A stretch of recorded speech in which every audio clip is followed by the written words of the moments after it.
বেলগড়িয়া শুটআউটে নয়া তথ্য, বিহারের জেলেই সুবোধ সাহিল আলাপ। জেলে বসেই চুরি ছিনতাইয়ের হাত পাকায় এই সাহিল, পরে বিহারের বেউর জেল থেকে জামিন পায় সাহিল। জেলে বসেই কলকাঠি নাড়ত গ্যাংস্টার সুবোধ।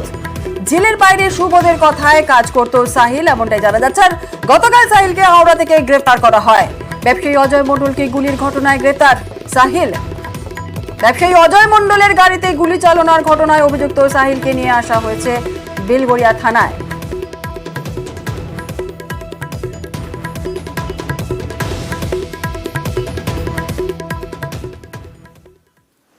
পানিহাটির দিকে নজর রাখতে হচ্ছে। পানিহাটিতে পুকুর ভরাট, রামচাঁদ ঘাট রোডে 12 কাঠা পুকুর ভরাটের অভিযোগ উঠছে। কে বা কারা 12 কাঠা পুকুর ভরাট করছে, ঠিক কি অভিযোগ উঠছে আপডেট নেব। আমাদের সঙ্গে রয়েছেন আমাদের প্রতিনিধি সুবীর। সুবীর, এই রামচাঁদ ঘাট রোডে 12 কাঠা পুকুর ভরাটের অভিযোগ উঠছে, কারা এই পুকুর ভরাট করছে কি জানা যাচ্ছে?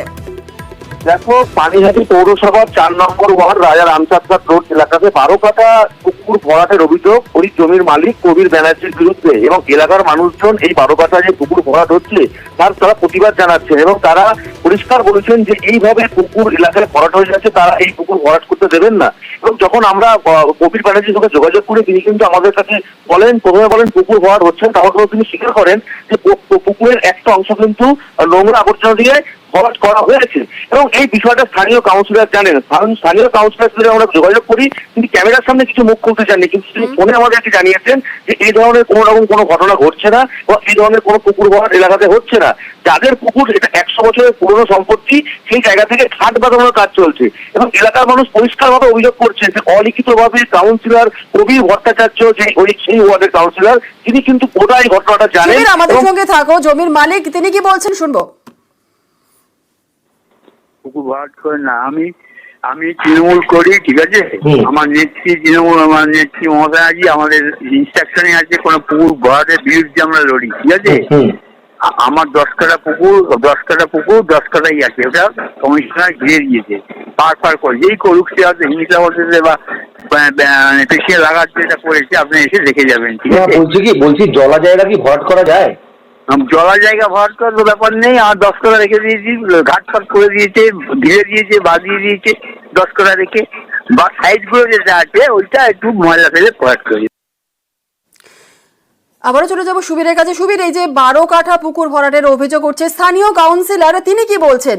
তিনি কি এই বিষয়ে কিছুই জানতেন না? দেখো, তিনি পরিষ্কার বলছেন, অর্থাৎ স্থানীয় বাসিন্দারা বলছেন যে অলিখিতভাবে কাউন্সিলর গোটা বিষয়টি জানেন, কিন্তু আমরা যখন যোগাযোগ করেছিলাম কাউন্সিলর পরিষ্কার বলছেন এই ধরনের কোনো পুকুর ভরাট এলাকাতে হচ্ছে না, এবং এই জায়গাটা যেহেতু 100 বছরের পুরনো তাদের সম্পত্তি, তারা এই কারণের জন্য পুকুরটি ঘাট বাঁধানোর কাজ করছেন। কিন্তু আমাদের ক্যামেরা ধরা পড়েছে অন্য ছবি, অর্থাৎ পুকুরের একদম পাড় থেকে কিন্তু মাটি ফেলে বালি ফেলে কিন্তু গোটা পুকুরটি কিন্তু ভরাটের কাজ করছেন যিনি জমির মালিক রয়েছেন, তিনি কবির ব্যানার্জি। এবং এই ঘটনাকে কেন্দ্র করে কিন্তু যারা পৌরসভা কিন্তু এই বিষয়টি কিন্তু সেভাবে কোনো খবর কিন্তু তাদের কাছে নেই, কিন্তু কাউন্সিলর যে এর পিছনে মদত হয়ে রয়েছেন সেটা কিন্তু পরিষ্কার স্বীকার করেছেন বা অভিযোগ করেছেন এলাকার স্থানীয় বাসিন্দা। ধন্যবাদ। প্রতিবাদ ওরকম ভাবে করা হয়নি, কিন্তু জানানো হয়েছিল, মোটামুটি সবাই জানে, কিন্তু জেনেও সবাই নিশ্চুপ থাকছে। এলাকার লোক সবাই জানে, জেনেও নিশ্চুপ থাকছে, মানে কোনো অজ্ঞাত কারণে ভয়ে বা কিছু। আমি জানি যেরকম যা পুকুরটা ছিল সেরকম অবস্থায় পুনরায় ফিরে পাক। এটা 12 কাঠার উপরে পুকুরটা ছিল। 100 বছরের পুরনো সম্পত্তি ওদের, 300 বছরের বাড়ি ওদের, কবির ব্যানার্জিদের 300 বছরের বাড়ি, ওটা ওদের বাগানের মধ্যে পুকুর আছে 5 কাঠা। সেই পুকুর ওরা বাঁধিয়ে ঘাট বাঁধিয়ে ওখানে একজন লোক থাকে, তাদের কেয়ারটেকার, তার থাকার জায়গা আছে। বাকি ওদের ওই জমির চারিদিকে ডোবা আছে, সেই ডোবাগুলো ডিমার্কেশন দিয়ে তারা তাদের জমি বিক্রি করছে। আমার এখানে কোনো বক্তব্য নেই, একদম টোটালটা বৈধ, আপনারা গিয়ে দেখে নিন। পুকুরের কোনো পোর্শন কোথাও ভরাট করা হয়নি।